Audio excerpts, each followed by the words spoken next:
Yeah, no. So, Cringe. Any cringers? all right, and with that, I will prepare my intro. Bet. Do I sound good? Do I sound all right? You sound great, man.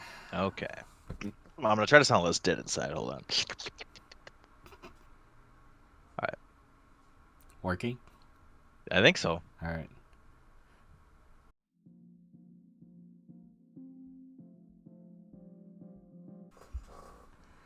What's up, everyone? Welcome back to the Friendgame Podcast, Episode 7. It is a lovely Memorial Day here in the USA. Actually, it turned like really cloudy here. I'm not sure if it's the same for you. It was super nice, and now it's cloudy and windy. Yep. Yep. Yeah. Well, as all of you probably know, in case you don't, I am one of your co-hosts here at the Friend Game Podcast, Alex or Avenine, and with me is my lovely homie, Jabba 2000 or Ian. Lovely. I don't know about lovely. Yeah, well, you know, we get stuck in a car with each other for 16 plus hours, and your vision of things that are gorgeous on the road kind of go blank. Actually, especially with the fact that the entire trip was essentially gray up until the day we had to leave. So, anywho, yeah, we had a fun weekend getaway this past weekend to visit some friends a couple of states away. So, oh man, dude. it was a very long and boring drive, but it was very fun. So, it was worth it though. Hell yeah. Nice thing is, if we ever have to make that trip again next time, it won't be as long. So. Yeah, we'll actually technically be moving the direction that we were driving, so it artificially shortens the trip, but only slightly. You know what? I'll take but 2 hours shaved off, dude. That's literally actually just 2 hours of my life I get back. So. Yep. Except for the more than I would have had. Except for the time zone change. Oh man. Yeah, that didn't bother me as much as I thought it was going to. Actually, it was only an hour. I think it only bothered me today, actually. Yeah, I'm waking today, up, but yeah. It's hard for me to tell if that's my normal amount of tiredness or not. Yeah. But yeah, this weekend we got together to see some friends. Everyone has been vaccinated in that group, so we had planned a trip. Everyone was safe for sure. Yeah, we had planned a trip to meet up with some of the people that we've been playing video games online with for the past 2 years or so. 2 or 3, something like that, yeah. But it was great to see them in person, for sure. Heck yeah, got into some bullshit. It was fun. I was excited. I mean, we got to see one of the guys that we hadn't seen in a while, like a really long time. So. Actually, haven't even heard from, so that was nice. It's nice to see that he's alive. True. And we got a chance to talk about, just since we were in the car for 16 hours over a weekend, just got to talk about a bunch of different game stuff, board game stuff, Magic the Gathering stuff, D&D stuff, which actually kind of inspired our topic for today, if you want to kind of let everybody know. Yep, today's topic, enough with the idle chatter, guys, jeez. But today's topic is essentially a continuation on our our short D&D topic on our board game podcast episode. There we kind of talked more about other board games and then went into D&D, told our first campaign that we all got to play in together. But today's a little bit different. We're gonna go a little bit more in depth with some of the overall different systems that we've played with, because I think we mentioned it in the other episode, but we didn't really dive really deep in the mechanics and how they really differ from, which one is like a game and which one is more like I'm playing a character or like I'm just being a character. But I think that is essentially what we are here for today. I don't think I missed anything, did I? Yeah, you summed it up. We talked about it a little bit in our tabletop episode. And like I said before, when we were in the car just talking between the two of us, we were talking about the different campaigns that we've been a part of, and we've toyed around with a couple of different systems. Those being, see if I can remember them all off the top of my head. Our first one was Pathfinder, the system Pathfinder, which for those that don't know is kind of like 3.75-ish, D&D edition 3.75, because it was kind of like a modified version of 3.5, Yep. if I'm remembering that correctly. So it's a little bit different in that way. We've done a 5th edition, which I think is the most recent edition of D&D. Yes, unless they've like worked on 6, but I don't think Not, that's I'm right. pretty sure 5th edition is the newest edition. Yeah, I feel like I would have Um, heard about 6th edition from one of our buddies. Yeah, If one of it our other friends was, probably would yeah. be all over it. Then the other one we've done is it's called the FATE system. It's a like a rules light, very customizable, like heavy role play emphasis type system. Still very fun, but like very different than like your traditional D&D, where it's like way less dice, Mm-hmm. more story and more role play. So like some people will like that more than D&D. Other people will like kind of have their own opinions about that kind of stuff. But um, we're gonna like compare and contrast the things that we found fun from kind of all of those systems because that's kind of what we were talking about over the weekend. So Yeah, yeah. Most of our conversation ended up being towards uh, ideas that we might have for our future, or potentially uh, things that we could change. hmm But we oh, and then also, I guess I forgot to mention we're doing a Destiny the role playing game right now, and oh that yeah, is not quite any of those systems. It's like half homebrew, half taken from like inspiration from a current system. So like I guess that like doesn't actually have a name, but that's a campaign that we're doing that like is a slightly different set of rules and how you play the game. So I guess I'll add that in there too for the list of stuff we've played with, even though it's not like actually a thing.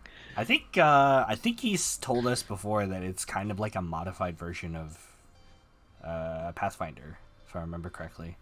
I think so, yeah, because Destiny obviously is way more like guns and stuff. So like we had Mm, to add additional rules for guns for different like classes of weapons and ranges and all that kind of stuff. So adding that into like the base rules of a different system, yeah, basically. yeah. So first thing we're gonna do is just kind of go through some of our campaigns, a couple of the campaigns that had these systems, and go through some of the things that like highlight the system really well with some funny moments that have some exciting moments that happen. I think I think that's a really good way of kind of highlighting what it has what the system does well, right? For So sure. I think the first one that I want to do is we'll do Fate because I don't think there's a lot of I feel like Fate is kind of the one that's kind of out there, that Yeah, not a lot of people are gonna if you're hear talking about. about So Fate, Pathfinder, and 5e, Fate is the least known of those three, just because 5e is obviously very popular since it's the newest, most recent edition, and and it's Pathfinder is just so successful. It's one of the best selling, most played editions of Dungeons and Dragons like right, ever. I'm pretty sure. So right, right, and like you think about Dungeons and Dragons, you're thinking about Pathfinder or the actual editions of Dungeons and Dragons, right? So um, yeah, and yeah, Fate is like it's kind of its own thing. It's yeah, still like tabletop role playing, but it's not the tabletop role playing that Dungeons and Dragons obviously is so yeah, popular. So yeah. The way to think about Fate is that if Dungeons and Dragons plays more of a game first, roleplay kind of second, think of Fate as the roleplay first, game second.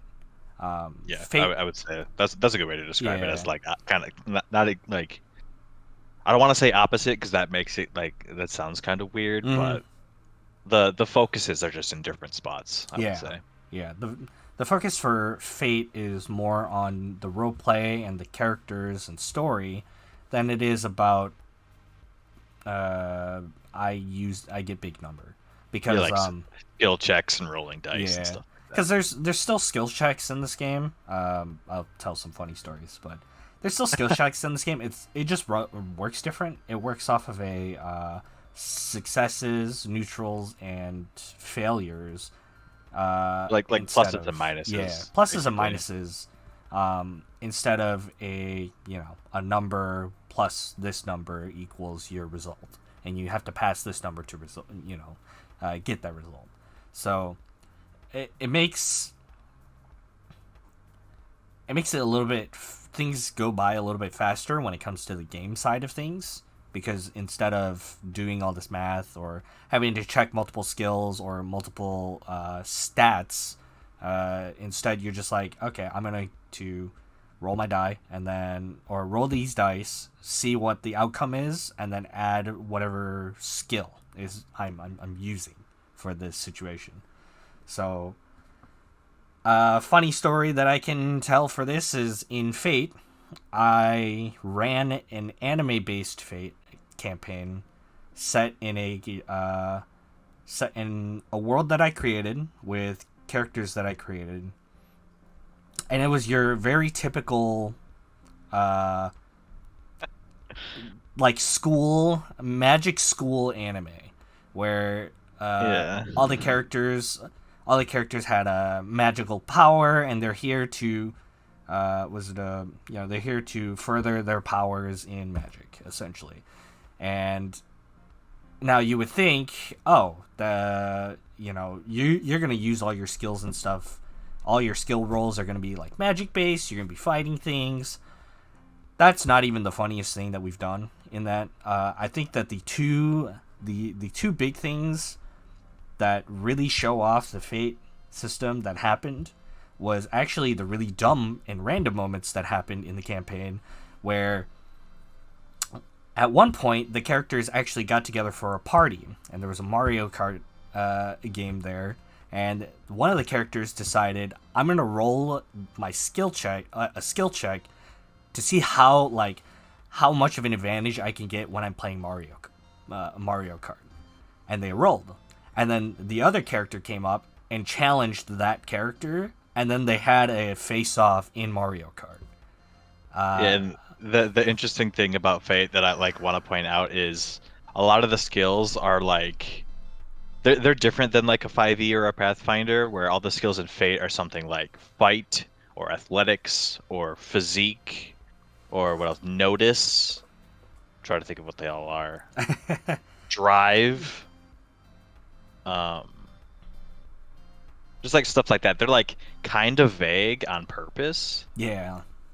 Because the main thing, like, since it's very story driven and roleplay driven, like first, a lot of what influences like how you DM and the decisions you want your players to make is, if you can, like, say you want to do something, and if you can justify using a certain skill and it makes sense, you could just roll that skill. Yeah. So like an example I like to give people is like, some people can use like, I think there's like a thievery or like a sneak skill. So you can use your sneak skill to open a door. That makes sense. You're like trying to lock pick or like sneak past the door in some way. That makes sense. You can use sneak to open a door. You can also use fight to open a door if you just want to like put your shoulder into it and try to bust it down. Right. You're using two different skills. Two different characters can open a door in two different ways, and it makes sense. Mm-hmm. So your players can do it, and it just makes sense like that. Oh, the funny thing was, I don't even remember exactly what it was, but for like this Mario Kart example you're using, I think someone used like whatever the Fate equivalent of like intimidate would be. Yeah. Someone used an intimidate skill to try to like be better at Mario Kart, to like make the other player like nervous and mess up or something. Like just like funny shit like that. I remember, yeah, like a provoke while you're playing Mario Kart or something. The other example that we always tell when we're talking about this campaign is, since it was an anime, of course there was a beach episode, right? Of course. So me, I was a player character in this campaign, and Alex was DMing. So me and then our two other player characters were in the beach episode, and we decided to have a volleyball game. And so my character was like the BSF, like fighter, main anime protagonist character. So he used fight to play volleyball because he would just like fucking hit the ball, like punch the ball basically, because he was just a big stupid fight boy. Yeah. But then the other character, one of the other player characters that we had, she was this little girl who used gravity magic. So she used her gravity magic skill to play volleyball because she could like lower her own gravity to like jump higher and shit. Yeah. And that just made the entire encounter, like the entire like part of the session so much fun because we were just like making up shit, but it made sense. So it was just making interesting interactions between the characters, which is the goal of this system, pretty much. Yeah. Another like big thing about the system is the character aspects. Each Oh character yeah, yeah, has when you create your character, each character gets 5 aspects. So you essentially these are like and traits tied to your character. Yeah, 2 of the aspects are like special ones. Right. These are like unique to your character then. So you get 2 very unique to your character, and then you have 3 kind of these are other traits that go with your character, and these are important for the DM. I was gonna say just to kind of explain what they are a little better. They're basically like instead of like making a background for your character like you would in 5e, like have a backstory. Your backstory is actually tied into like how you like play the game, I guess. It's not just like fluff. Yeah. So each character has what's called a high concept, which is basically like if you could describe your character's personality and motivations in like 2 sentences, that's basically what your high concept is. Yeah. And then they also have a trouble, which is like the main like thing that your character struggles with. And like your character flaw basically. And then like you said, there's like 3 supplementary ones, which are basically just like little short phrases or sentences that like you could read a character's high concept, trouble, and bonus aspects and know basically everything based on you need to know about like what this character is, motivations are, struggles with, things like that. And things that they do. Things that they do, or they have done. They hold dear, things that they have done. Yeah, it hints at their backstory. Because then, yeah, like you were about to say, it helps with the DM and like kind of drives the story forward. Mm-hmm. And you can like if you want to explain that some more too. Yeah, it helps with the DM because now instead of having to, get together with the player and plan things out, you have everything laid out in front of you essentially to to work with the character, because I feel like in something like D&D, you kind of have to plan with the character or you kind of have to have like a short session with that player talking about like where they want the character to go and stuff. You can still do that in Fate, but you don't always have to do that because now you can start doing things with those aspects by being the DM and giving them a choice to do those, doing some of those actions, I guess, is the way that I want to word that. Does that make sense? So the way I'll explain it is just like I'll explain it how it actually works in game, and I'm bringing up my character for the anime FATE campaign right now, just so I have the example in front of me. So I played, like I was saying before, I played the like your classic anime protagonist main character type guy, where he's very energetic, very charismatic, kind of stupid, and likes to fight stuff. So. I'll use my guy's trouble as an example. His trouble was titled "Nice Guys Finish Last," and the description is due to his heroic nature, he might put himself in a less than optimal situation for the sake of the safety of others. So Alex, as the DM, can look at that, and if a opportunity presents itself, he can do like in the reference documents or the rules, it's called you can compel the player based off of their aspects. Yep. So an example that Alex might do for my character is he would compel my trouble to kind of push the story in a direction where if my character was maybe gonna play it safe or not do something, he would compel my trouble and say, hey, this person's in trouble, or there's an opportunity for danger here. your character might want to prevent it in some way, and you're like, oh shit, you're right.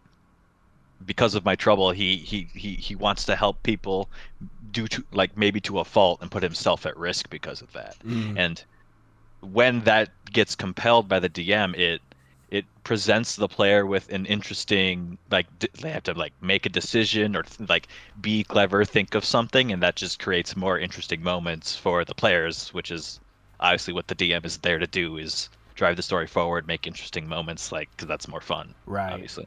Because was it like any school magic school anime? We had the tournament arc, and it was you and the Yeah, other player character in the finals, and you had the yeah, chance to yeah. get the winning blow, but because of your character's aspects, Hmm. you And then that's something interesting too. You bring that up. The the high concept and the trouble are kind of like core to the player, mm, core to the character, and like those things probably aren't going to change.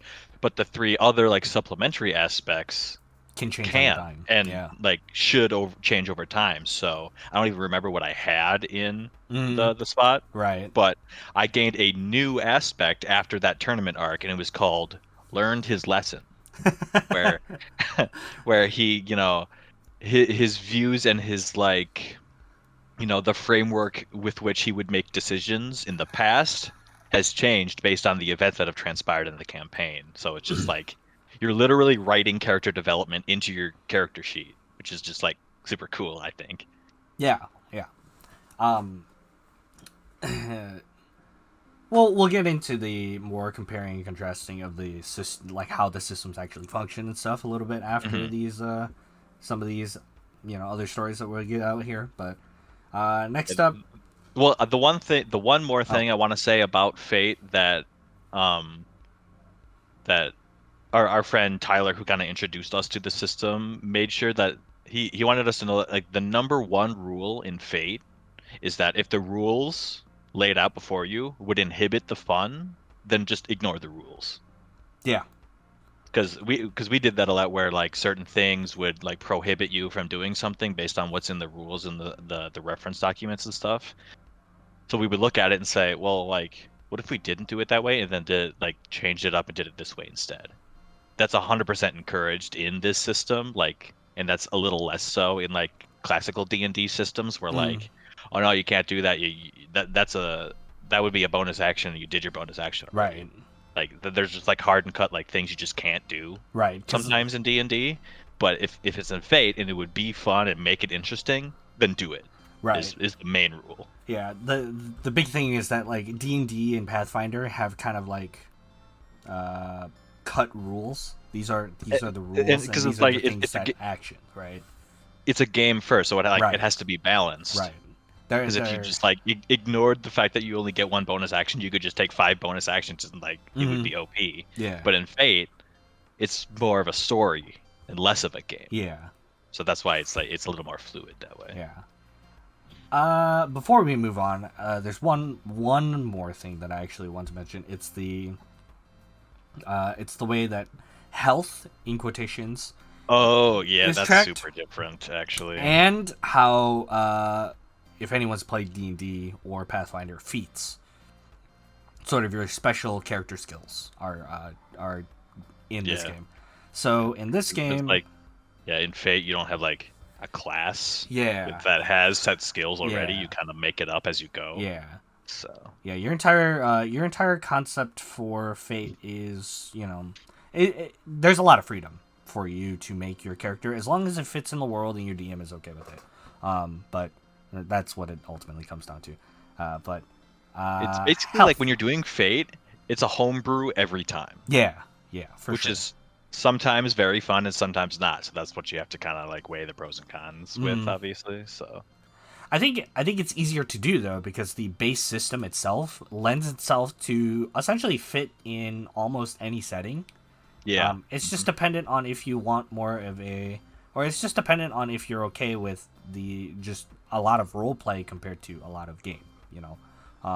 Because when was it when you there are some settings where it would be more game, it would be more fun to be more gamey, and that's when Fate really isn't that great with it. Um, Yeah. So, health. Yeah, Sorry. I like just for fun pulled up the Fate service system reference documents, Uh-huh. and on the first page it says story focused tools and make it what you want on the front page, and that those two phrases are like just encapsulates what Fate role playing game is. Yeah. So Yeah. Um, health in the Fate is tracked through stress boxes, is what it's called, and these can be physical stress and mental stress. So your character has a certain amount of physical stress boxes and mental stress boxes that essentially track your character's physical physical and mental health essentially. These can go down through physical attacks or physical trauma or was it mental trauma. Maybe something bad happens and you end up taking a hit. yeah, it's similar to like in D&D, not all conflicts are necessarily like combat. So like let's say you like do like a provoke or like you can intimidate on somebody, like you get like there's like a will check involved. That is then in Fate that's conveyed via like if you're in a like mental conflict with somebody and you're talking back and forth, you can still inflict stress on the enemy, and you can have stress inflicted on you even though you're not like Yeah. fighting each other. Yeah. I think a funny way of putting it in the anime campaign setting was that when we had originally talked about this in the planning of or in our side discussion of Anime Fate, a way to convey this is mental stress could be like taking a test, right? On the day of a test, for the characters, if they fail a certain check, they take a mental stress box hit because they're stressed out about the test and that they might fail or something, or they forgot an answer. So, and I don't remember exactly how it works, but the amount of stress you take is equal to like the amount of shifts of success versus your defense, I think. yeah, versus your defensive roll, if I remember correctly. Yes, because in everything you always roll in opposition, of course, and it's funny too when you're doing like a mental battle with somebody. Like we were talking before, you have to think of a skill that would make sense. Yeah. For you to inflict a mental attack on somebody. So like I don't remember exactly what all the skills are. I'm gonna have to bring it up now. Okay, good example. Deceive is a skill. So if you're trying to deceive somebody, you would roll roll to lie to them basically, and the person would get to roll in opposition. But let's say you're not a necessarily smart person, so like the investigate or lore skill might not be of good use to you, but let's say you're a very like you pay attention, you're very like astute, like you notice things, you would use your notice skill to try to defend against their deceive. But that would change based on the type of character you were and what would make sense. Right. So that there's always just like a little give and take, because like when you're playing against like the DM created characters, you don't exactly know what their skills are, so like you might try to intimidate them via like deceiving them to like seem friendly, but you might want to intimidate them with like I don't know, physique, and just like look tough and muscular and scary physically. Like it always changes. Yeah. That's what I find unique about it. It's like you have to be creative in basically every situation. Yep. And just like in D&D and Pathfinder, you don't see the DM's roles, so you don't you don't know what the outcome is until the DM says it. The second thing that we wanted to talk about before moving on was stunts, or their feats, essentially. These are your character's extra passives or bonus things that they get to create that should fit the character. They should be unique to the character, because these things have no limits on what you can do. There's not a list of things. You can't just like go onto a like if you're doing a D&D character and go into the feats page and kind of like think of, Like, oh yeah, yeah, I'm a that, rogue. yeah. What are the rogue feats? And look at them Yeah. and say, oh, this looks cool. In Fate, you create them yourself. I'm looking at the Fate page still, and there's like a Ideas. yeah, like templates you can use. Like a lot of Fate stunts are like they allow you to use certain skills in areas where you usually shouldn't be able to. Yeah. Stuff like that. I don't know. You still have your character sheet, right? So you could probably I do, yeah. think about one that fit the character really well. An interesting one that my character had was, since like he's the BSF, the big fighter, like frontline main character type character. He had a feat that allowed him to do what was called creating an advantage, which it would give you like a bonus in combat. And usually it's something like, if you have crafting, you can create an advantage by like making cover or something like that. Mine was, I was able to create an advantage using fight, because he was such a seasoned combat veteran. He was able to use his knowledge of combat to be able to tell what the opponent was doing and create advantage, because he would be able to tell like what their combat style was just by looking at them. You wanna read me off what the name of that was? The name of the stunt was called shot calling. Because he's basically like shot calling a team fight, because he's just so good at fighting. He doesn't have to be smart. He just has to know how to fight. Yeah. In order to influence others. Yeah. Which is usually something, if you want to create advantage, you have to use notice to see what your opponent's doing, or like you can create advantage with deceive to try to like trick your opponent or something like that. He was able to just do something in the game in his own unique way, which is what stunts are supposed to let you do. Yeah.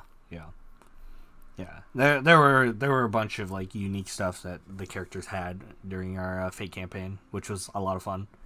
And everyone had fun making them too. Another example of a stunt you could do was like, if you wanted to be like a stealthy character, usually stealth is just the stealth skill is used to like physically conceal yourself. But you could make a stunt that allowed you to attack with your stealth skill, so like a backstab move or something. Yeah. So that is like twisting the rules ever so slightly to use a skill that isn't used for attack and use it for making attacks, just to like make your character feel like its own. Yeah. That was a pretty combat focused or combat-y campaign too, because we did have a lot of fights. But we also had a lot of downtime where characters were using those abilities to get out of an awkward conversation, or I guess I like a non-combat example of a stunt would be like, you can use provoke to enter into contests that you would normally need physique for. So like you can like provoke by like being intimidating and like talking your way into things that you would normally need to like seem big and physically strong for. Yeah. So that's just, kind of like doing a non-combat type way to weasel your way around the rules. So I'm looking back at my character, and a lot of my stuff is combat focused. None of it was talking to people focused, which is like makes sense for the character because he just wanted to fight stuff. I'm basically fucking Naruto and Saitama and Goku all wrapped into one. True, actually, your character, all he cared about was training and eating. All right, moving on to our next campaign. We've talked about Fate for too long, I think. The next campaign that we want to talk about is Pathfinder. I ran a Pathfinder campaign set in a different world, in a fantasy world. Where it was more generic, like standard high fantasy. Yeah, generic standard high fantasy, and like Pathfinder is basically D&D. There's not really too much that I can really say about it, other than because it's been around for a while, you can homebrew a lot of stuff to make it more interesting and tailor your tastes. I think we did do that a little bit. Yeah, I think that's kind of nice. So. Because I ended up being like a gun character for that campaign, and Pathfinder is still in the same realm as D&D, where it's like very high fantasy focused. Not to say that there are zero guns in D&D and Pathfinder, but Right. It just depends on what. they're like What you they're wanna supposed do. to be like less common and also like kind of powerful. Mm. But I wanted my character to be a gun. He was a gun wielding paladin. It's kind of busted because he could apply smite to his gun. We're not going to talk about it. But yeah, there was room for that. Just like not to say you can't do that in 5e too. Right. Right. We decided to do Pathfinder because at that time we were a little more familiar with it. I'm pretty sure. Yeah. Yeah. So. We were definitely more familiar with it. Yeah, that's kind of your basic. Was the basic D? You know, campaign started out like any D&D campaign needs to, which is to started in a tavern or a bar, and then things kind of escalate from there, right? Mm-hmm. And of course, as tradition, the first attack rolled was a 20. For some reason, every campaign we do, the first attack is always a crit and just fucking kills somebody.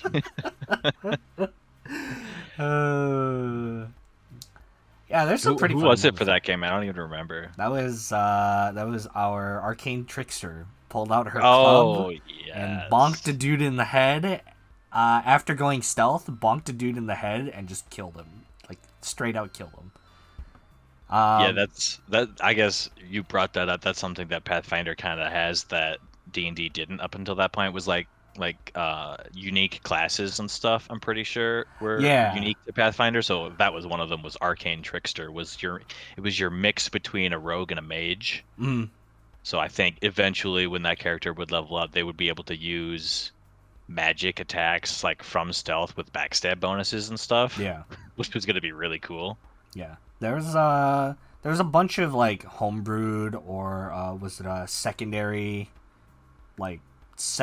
printed classes? Yeah, or like hybrid classes, basically. There's a lot of classes that you can kind of look at in Pathfinder. Honestly, actually, like if anyone's interested in doing campaign with like something a little different, Pathfinder is super cool because it's. I don't want to say like it's exactly fan made, but it was basically just someone didn't like third edition or 3.5 edition, so they found it lackluster. I was reading a little bit on the wiki. They found like third edition 3.5 kind of like there needed to be more in it, so they just added more into it, and that's what Pathfinder became. So it's super cool and interesting. Yeah, I definitely would recommend it too. It takes a little longer to do character creation because of the amount of numbers and stuff that you have to kind of pick out. But if you're used to D&D, it shouldn't be an issue. Yeah, but like do it ahead of time and always have a session 0. Yes, always. Yeah, do it ahead of time, and you're gonna end up having a lot of fun because that's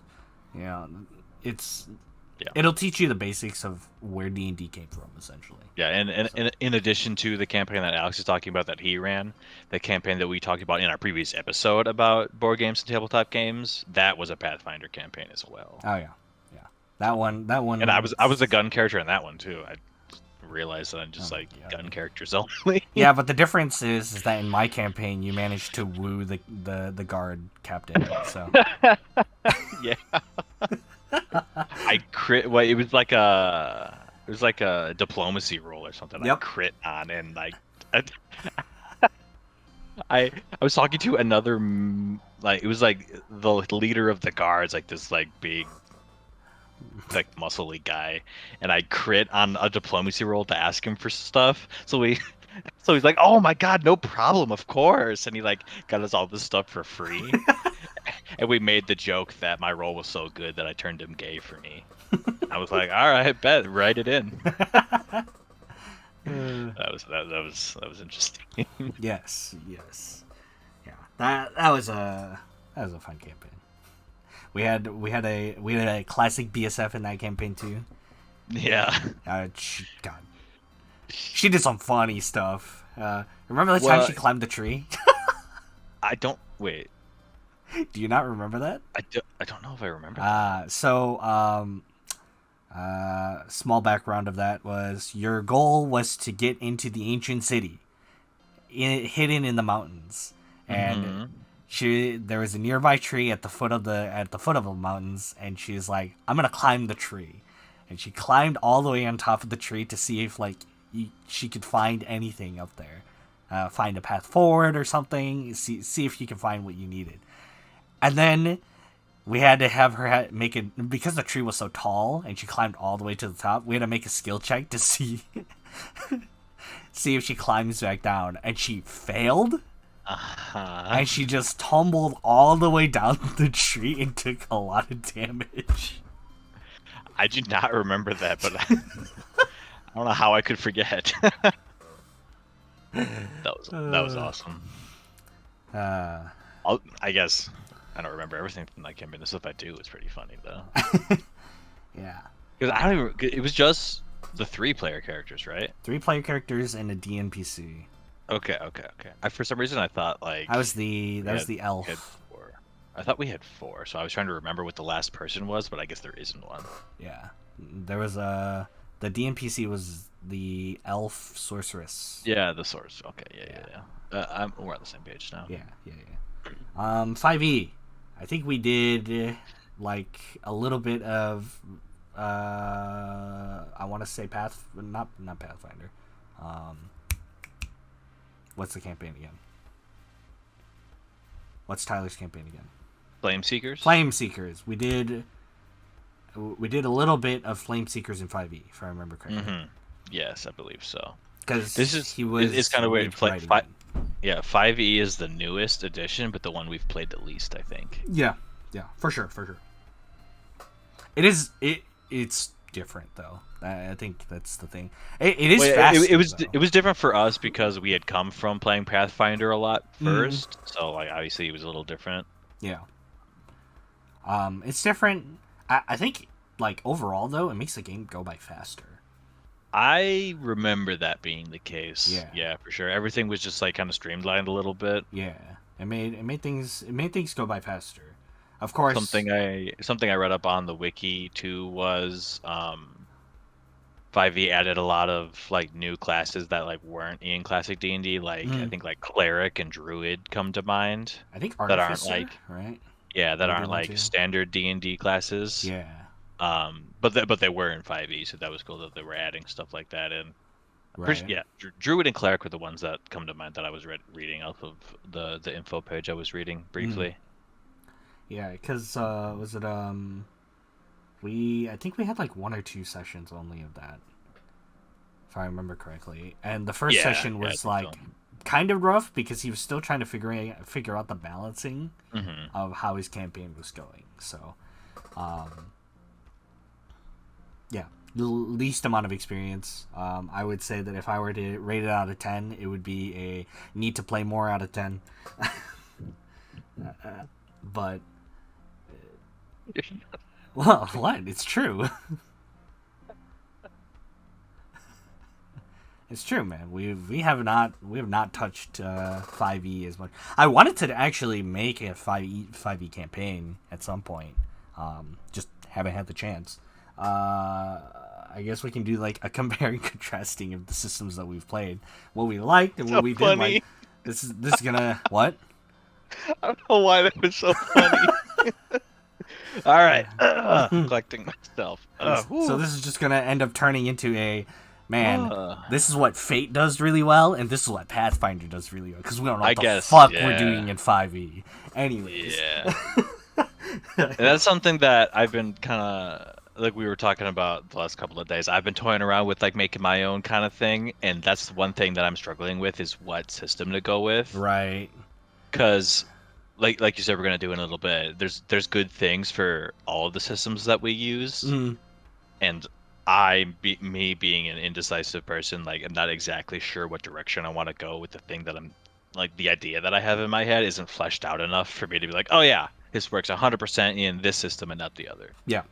So I think like the fourth option is just homebrew something. Yeah. Too, and that's like way more work. But then I could like, take the bits that I like from everything and try to make it work. So honestly, after this compare and contrast, I could probably give you an answer.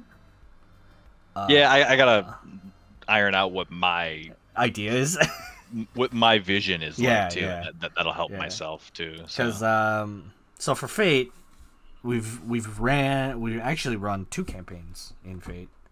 Yeah, because we now that I talked think about about it. anime Fate, but I ran. It was only one session, but we did a Borderlands universe themed Fate campaign, Yeah. which is something I guess we mentioned only slightly for Fate, but it works for any kind of setting. So Actually, you can base your setting off of, you can homebrew something, you can rip it off like I did and make it Borderlands themed. You can I do whatever you mean, want, and it works. here's another campaign that I actually just remembered. We also did a Titanfall universe Fate. We did Titan Fate. Yeah, we did. Where it we did a was- session of yeah. that too, where it was two regular, normal people doing a job ended up in a war zone essentially.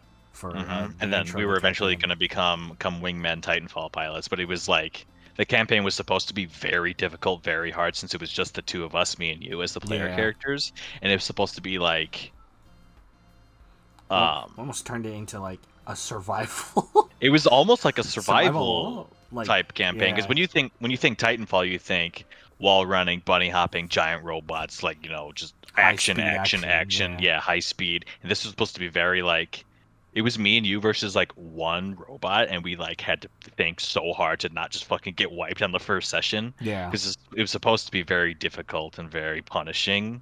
Mm. Because if you think about like the lore of Titanfall, which is a whole different episode, I'm not gonna get into that, We're but just gonna get into a lore episode. Ah, Your favorite lore? I can start thinking of shit right now, but Have to write that down for later. yeah, the life of a normal person in that world is fucking stressful. Yeah. So, and that was the tone that our DM was trying to convey, in that, like, if you want to become a Titan pilot, you got to go through some shit first. Yeah. Yeah. Which was super cool, because since it's in Fate, the balance of how we all started out, we all started with very few skills, and they were very low leveled skills. Yeah. Like, we were not good at a whole lot because we're just normal dudes in this fucking war zone, surrounded by like AI robot combatants or Titan pilots who are just like out of this world. Yeah. So we were supposed to feel lackluster, and that made it for an interesting gameplay experience. Yeah. Even though we only did it for a short time. Yeah. The campaign, the starting point of that campaign was really interesting. The fact that like our characters were essentially contracted, was the construction workers and engineers, was really, really intriguing to essentially be thrown into a war zone and been told, hey, survive. And there were a bunch of like there were a couple twists in the beginning of the campaign of like, hey, do we like let this guy go? Do we give this guy this thing? So that ended up with that fate. And campaign. like we've been saying too, it's very role play and story driven. So it was less rolling dice and more of just like making decisions. Yeah.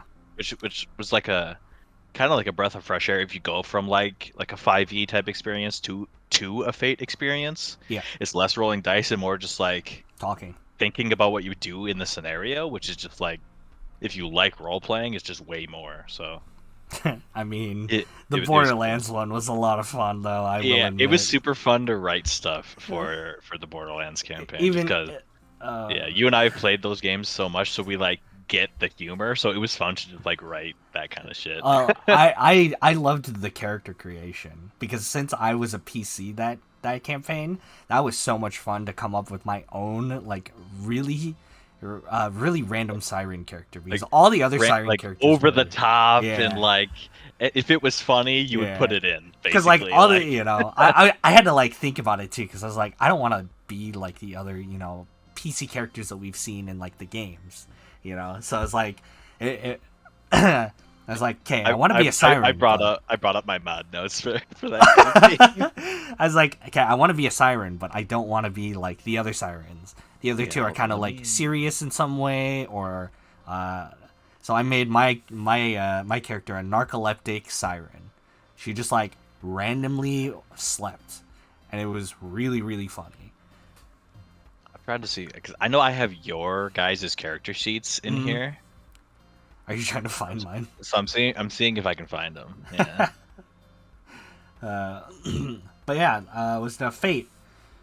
Good things about Fate. while he's looking for that stuff. Good things about Fate, I'd say role playing, high, very very big plus. Mm-hmm. Yes, if you like telling a story and having your characters like influence and interact with the story on like a high ass level, Yeah. Fate is super super fun. Fate is super fun, super good for that. Was it character creation and development? Your character goes through a lot of shit in the campaign, and if you like to see your character grow and change over time, a lot, then Fate is great for that. Freedom in creativity for your character. There's no set classes. There's no set things for stunts, and aspects and like concepts. As long as it fits in the world with your DM, everything is essentially homebrewed, and it's And the thing I'll say for that too is like if that's intimidating and you want to have like a set like thing like progression like ahead of time, yeah, you can just like take this class progression from a D&D class. Like let's say you want to be a rogue character, yeah, you can take the rogue like class progression thing from 5e and just like make it in Fate. yeah. And then you probably have to change the numbers and change how frequently things happen, but like you could just like do that. Yeah. So Was it freedom in setting? Literally anything, almost everything works in Fate. If you were thinking about like a world that you potentially wanted to do a campaign in and didn't want to homebrew change things to fit for D&D or Pathfinder, Fate will work. More than likely, Fate will work. It's worked with literally 3 of the campaigns that we've talked about today: a random homebrew anime, Borderlands, and Titanfall. So take it from those 3 campaigns. Cons: it's less gamey. So if you like more of the dice rolly or like the game decision making, so like where you move, where you're planning your next actions, leveling up your skills a lot, getting that sense of progression like an RPG, Fate is not for you. Mm-hmm. Like if you like that, it's less of that. Yeah, it's less of that. It's less of that. I would say once you like figure out how to do combat in Fate, like you kind of just do the same thing every time. Yeah, you can end up basically doing in like in a 5e or in a Pathfinder, there's more like nuanced combat just because there's like more stuff you can do, because you can like your skills matter and your feats matter and the weapons you have and the armor and like all your gear matters, because it's like you said, it's more of a game. Yeah. And that's just like fun to do too. It's just like, I just got this thick weapon because we killed a boss. Yeah. And that just like feels good. Yeah. So that would say is like a con that that Fate doesn't have that, but it's a good thing for the 5es and the Pathfinders and all the other D&Ds that like just like playing an RPG is also fun. So getting to do that, is a good thing. Yeah. What's another con that I would say? I'd say that maybe I'll say like if you're not a creative person. Yeah, I was about to say like creativity can be really intimidating in this, because it is essentially your lifeblood when you make a character. That like the entire creativity does hinge on you being able to come up with a high concept, come up with the trouble, and then the 3 extra bonus aspects that fit your character, right? So, or fit that high concept essentially. So that can be extremely intimidating and extremely like difficult to do, especially if you aren't a super duper creative person. And I've had troubles doing that too. Like even being a DM and having to come up with that stuff is really hard. So I would honestly list that as a con for that. I guess I can just like was the repetitive combat scenarios can be a con for that, because once you get once you get the flow of that and understand that, you're essentially doing the same thing. Yeah, that's where though repetitive combat is a thing, but that's where you, as the DM or as Mm. the players, you suggest to your DM, like, there are more ways to go about conflict Yeah. than just Yeah. like combat. Yep. So that's where the intricacies of like picking the skills you use to like in non-combat scenarios in Yeah. Fate becomes more interesting. But that's something you could do in like a 5e or a Pathfinder too, when you're like, trying to like there's a battle of wits going on and you're trying to like detect motive on people to try and influence the way you talk to them to like sway things in your favor. There's ways to do that in both systems. It's just kind of like the way you go about it, it's a little different. So at the end of the day, all we're saying is probably play both and just pick what you prefer, because they're different and similar in lots of ways. Yeah. Yeah. For sure. Yeah, a lot of the nuance in Fate is that it's like we've discussed before, in that it's any of the skills can be justified for doing a lot of the actions. It's just you have to you as the player have to justify it to your DM. Whereas in in D&D, there are generally set skills that are there to do said that set interaction to that. So, and it also depends on the situation. Yeah, but I think that's it. I found what I was looking for. Oh, you found it? All right. Yeah. All right. Let's hear it out. Oh, what happened? Did you mute yourself because you're laughing too hard? What happened? Oh, nothing. Maybe I cut out. Maybe I cut out. Your laugh cut out. Sorry. What do you want me to read off of your character sheet? Or? Sure. Oh, whoops. Yeah, so like you were saying before, you were a siren. Mm. But you had narcolepsy. So let me read. Oh yeah, so something else we did too is we had the aspects like we were talking about before, but in this one I decided to have people to have gear aspects, because Borderlands is very like it's a looter shooter kind of RPG, so like your gear is like a big part of the gameplay. Yeah. So I wanted people to have weapon gear aspect and then like a shield or a grenade or something. Mm. So yours was a compact SMG created by you, and it has the intelligence core of a claptrap unit digistructed into it, so it could smart aim or whatever. But also like the gun was a claptrap, so it would like talk and say stupid shit. Yeah, I do remember that. So that was cool. What else? Your high constant. Let me read this. Yeah, so instead of like the super serious siren that we've seen in all the games previous, yours was she's a siren. She's not entirely sure what that means, but she knows that it's cool and she likes the sweet abilities and shit. Like that was just cool. One of our other characters was he wanted to be a bandit character before like Krieg was a thing. Oh yeah. So our person played a female bandit, and her name was Sugar. And her action skill and stuff was basically like Stim from Titanfall, where she would like eat a bunch of sugar and get all crazy and move really fast. And then her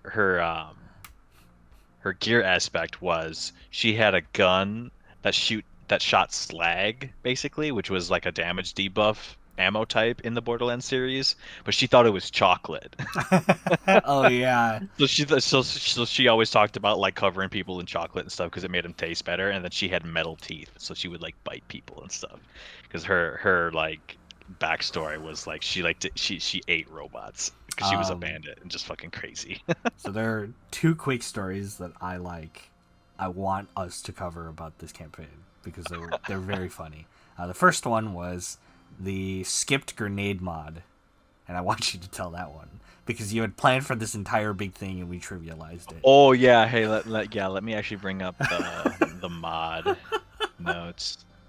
Let me see where I can find it. There's this, and then Claptrap talks a bunch, and then you meet the NPCs. Let me look. My bullet point for this is motherfucking mission 1. Um, I'm scrolling.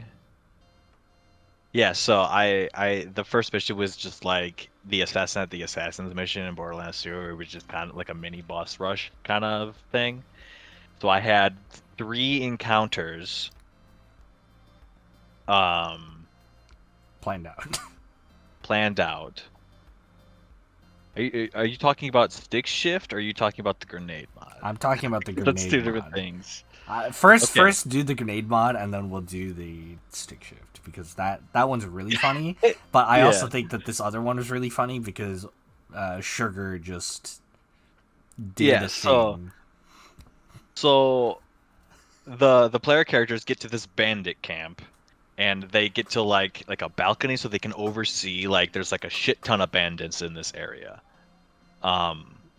And I wanted the players to do like some sort of notice to see if they could see anything, and if they rolled high enough, there was a grenade mod hidden in the room where they were that was going to make one of the encounters easier, because it was just going to be like a nuke button, basically, that I was going to let them like deal bonus damage to all of the bandits at the start of the fight. So they finally get the thing, and they're going to the fight where I anticipate they're going to use it. And because one of our player characters is a bandit, she just like does bandit speak to talk to everybody, and I was like, okay, whatever, do whatever you want. But I think our player character got like a max roll, so I'm like, okay, well, what are you gonna do? So our buddy's like, all right, so I'm gonna talk to them, and I'm gonna get them all to fight for us, because if they don't, I'm gonna blow them all up. So I'm like, oh. So like, okay, so we just don't fight the boss now, right? And they're like, all right, I mean, I guess. So they just like bypass an entire encounter, but then also hadn't used the grenade mod yet. So I'm like, great, all of these guys that I statted out, yeah, they're just like on your team now. Great. And then we got to the best part of the campaign. Yeah, so the one other boss was like a tongue-in-cheek like diss on myself, basically. I gotta find where exactly it is. Yeah. So the DMPC was basically like, I made him like me. And his name was Stick Shift, and he really liked trucks. So he had one of his stunts, because he was the only one with a stunt, so he had like a special ability, and it was a provoke stunt where he attempts to explain to you why trucks are really awesome and a worthwhile monetary investment. Because his logic is flawed and he's probably missing a few chromosomes, the target listener is inflicted with a status debuff that I called "I fucking hate this guy" with 3 taps on it. and I said, as a bonus detail to this creates an advantage at a +1 versus characters played by Ian. So when the boss character went to use his move on my player character, on my DMPC, all the player characters just fucking let him do it. So I had to roast myself in game. And then when this happened, my DMPC just said, you know what, fuck you guys, and then went back to the car, and then they had to do the rest of the mission by themselves. The PCs. Oh man, the player characters. Oh yeah, and the best part was they joined in on it. Yeah. We joined in on it. The DNPC and this boss are having a back and forth about trucks, and the player characters are all like, yeah, I don't see a problem with the truck. You could like put a bunch of shit in it. I'm just looking through all the names I had for these fucking characters. Like the kitchen boss, his name was Master Chef, obviously. Of course. The garage boss was Stick Shift, and then the train station main room, the main bosses, they were called Short Hop and Down Smash. Oh my god! You just took so many like. Oh my god! 100% are just fucking references from shit. Like my DMPC was basically supposed to be Zavala and Lord Shax together, so his name was Jax. Like, that's amazing. Oh man. You got any like I guess the way to end this entire topic off is you got any potential future ideas here, man? I've been Things toying that you around wanna with run? the idea that I've been messing around with in my head because I was listening to a podcast about people who had run a D&D campaign in like the Magic the Gathering universe. Mm. And everyone who's listened to any one episode of the podcast knows that I just talk about Magic so much. I think this, like, because we're talking about this now, I think I've talked about Magic in every episode. So, I think you're right, honestly. so I'm toying around with kind of what that would entail if it's going to be like a planeswalking type adventure where there's multiple planes involved, Mm. or the podcast I was listening to, they did a campaign centered around Ravnica, which is one of the main locations, the main planes that take like a lot of the story takes place on Mm. in Magic the Gathering's lore and story. So toying around with those kind of ideas. Like, do I want to? That's what I was talking about. Do I want to homebrew something to like give you guys access to like the color pie to choose and make your spells from, or do I want it to just be like Magic influenced story, but Right. like standard D&D rules? I haven't decided that yet. Right. Because like if you just wanna a story, you could honestly Yeah, do or it in like Fate and it's get not. it easy. Yeah, well, it's yeah. The thing I was toying with is it's not necessarily like Magic the Gathering. The Mm. story is just influenced by some of the lore. Right. Right. Because I don't know if you've read anything about the Brothers' War, the Magic the Gathering story. That's between That- Urza That's the and story of Urza and his brother Mishra, yeah, yeah. And yeah. that story is just super interesting and has a lot of cool plot points and stuff in it. Mm. So I was just thinking of like adapting that. So like taking that story and just putting it in a new setting because it was just interesting to me. So Right. there's like a bunch of different axes I could pivot on for this, and I don't know what I'm doing yet. So Understandable. It's not easy to think about a system that would fit, your vision, right? yeah, that's like I'm not in a hurry. I'm just kind of like I'm listening to podcasts and seeing what others have done and stuff like that. Yeah. Yeah. I feel that. Is that it? Yeah, that's really the main idea that I'm toying around with right now. Do you have anything that you're working Uh on besides the Library of Runa game that you talked about previously?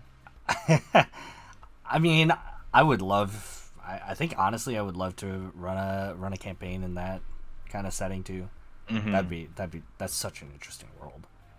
Yeah, because you don't necessarily have to make it like with mine. The story can be influenced by that story in that world, Yeah. but doesn't have to just be like, all right, we're playing Library of Runa the game. Yeah. Like you know what I mean?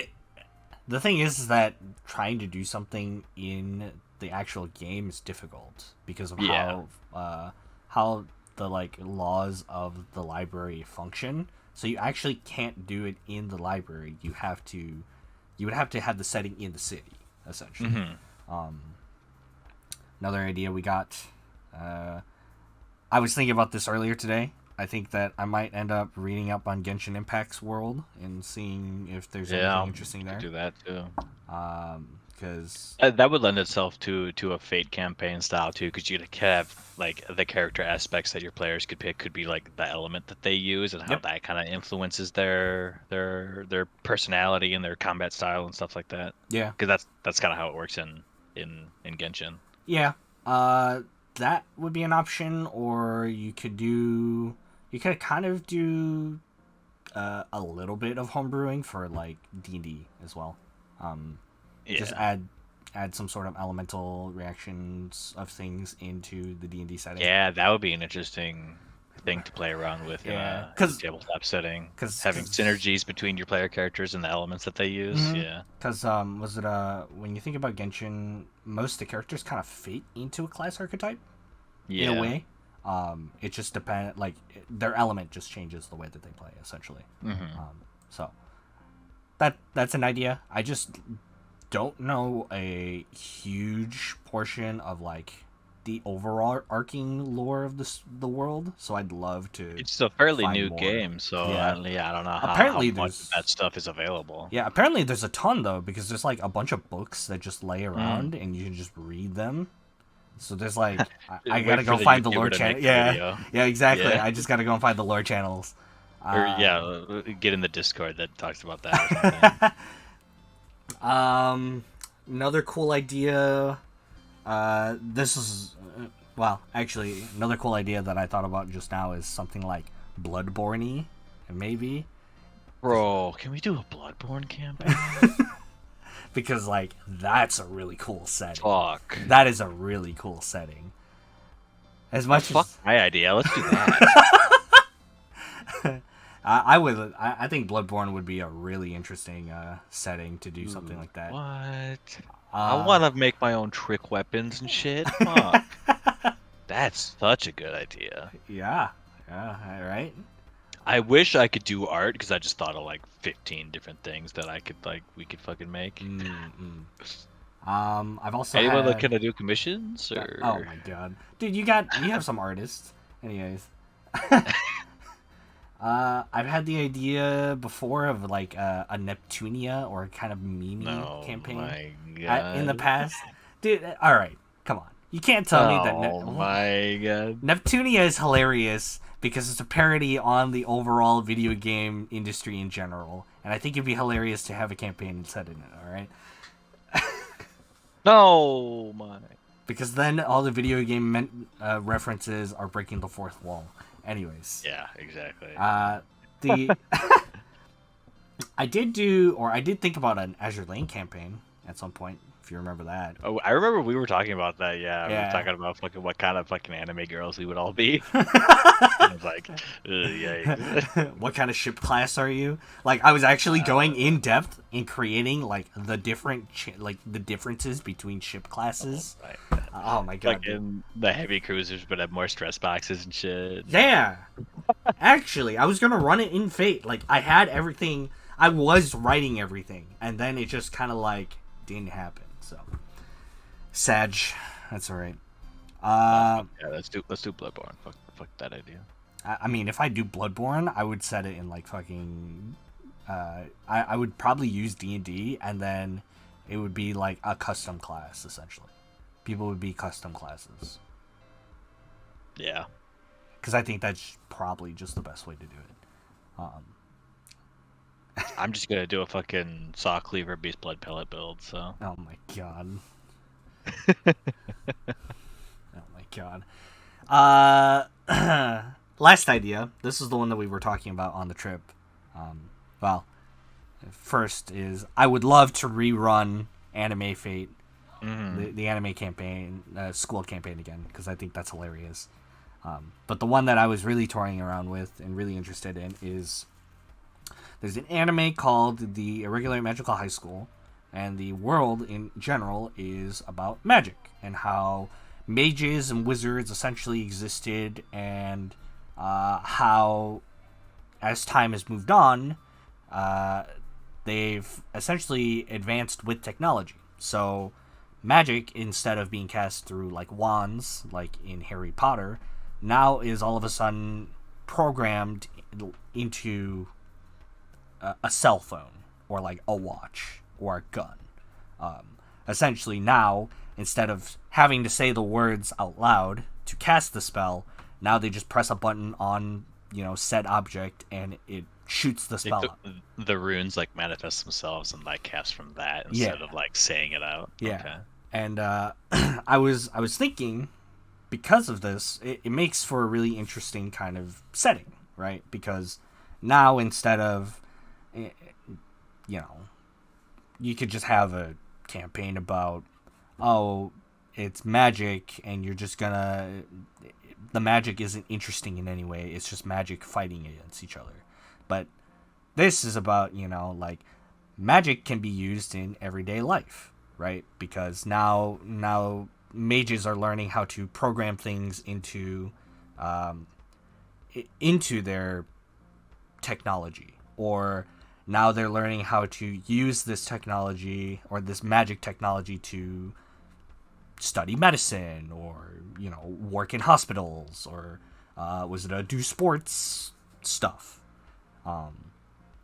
And that one also takes place in a school, so there's your anime trope of the day. Anime schools and competition. But I could do all of the anime tropes in that as well. It just have a different little interesting twist in that everyone has magic. Yeah, and that's interesting. was it they're they have different things that they might be looking to do with it. So yeah, the thing we did in original Anime Fate was we had a bonus aspect that our magic element type was tied to like a skill. So mine was wind magic was tied to my athletics, so I had to like do physical motions to do stuff. Yeah. For that, the bonus aspect for Fate could be like your magic is your magic aspect or whatever would be like your device that you use, or like what type of magic you specialized in. Yeah. That would be interesting.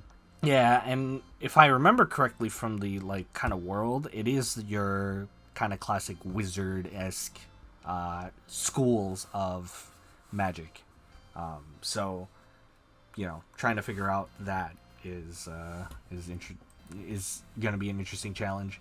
I think honestly finding what I want to do for a, because I honestly think that I might just end up doing Fate, because I like it when the anime inspired stuff is more roleplay than gaming. I just think it fits a little bit better. For that, it's like if you're making it like an anime on purpose, more roleplay is, I think, better, because like if it's supposed to be like an anime, it's supposed to be like a show, like a story. Yeah. So like acting out a story just like feels more. I think it feels a little bit more natural. I think. Yeah. Because now you're talking about scenes instead of like traveling on a map, right? Where you're waiting for people to walk around and notice things.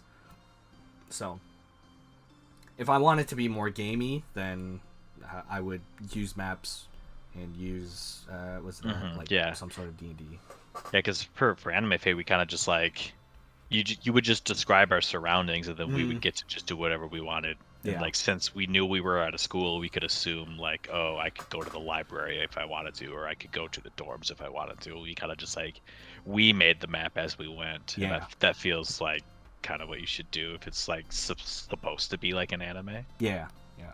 But that is the idea. I would like. There's too many good ideas and not enough time and or inspiration for me to get off my ass and like make anything. Do you want me to like actually look into a Bloodborne one? If you want to. You sound really hesitant because like and excited at the same time. Like you're holding in your excitement. Well, yeah, because it sounds like a good idea. Of our friend group, only you and I have played Bloodborne, so like. That's true.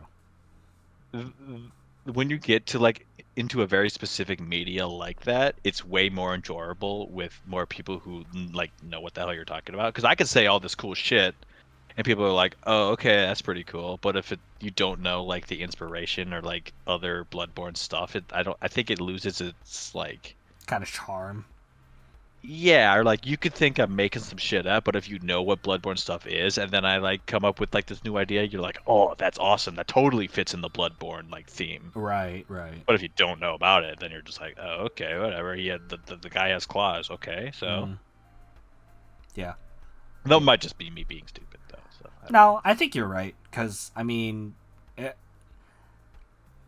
that kind of like I think you have to kind of like understand the H.P. Lovecraftian mythos to kind of like get or just that like feeling, take right?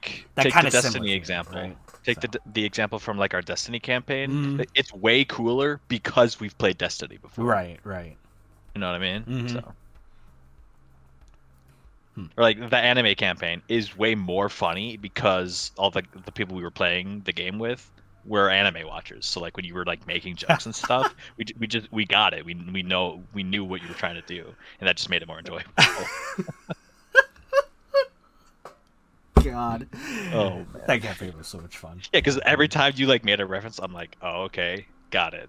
Like, oh, this is just supposed to be the tournament arc, right? And you're like, yeah, and then we would laugh.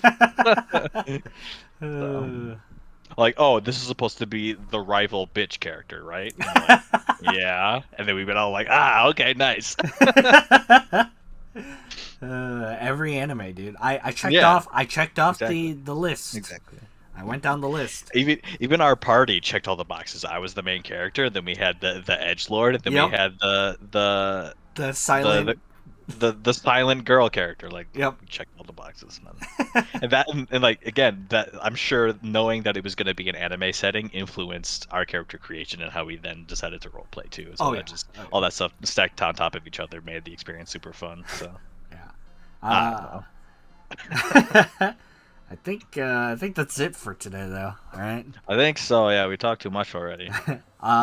One thing I will say before we hit up this outro is, if you're really thinking about, if you're a little bit intimidated about DMing in any way, shape, or form, just write down stuff. Write down ideas. Write down what kind of campaign you want, and maybe look into the system that you want to use it in. Yeah, something I'll say too, if you're doing like a Pathfinder or a 5e, like a classic D&D, like starting off with like modules and stuff is good. Yeah. Because then it gives you a little bit more of a structure to go off of.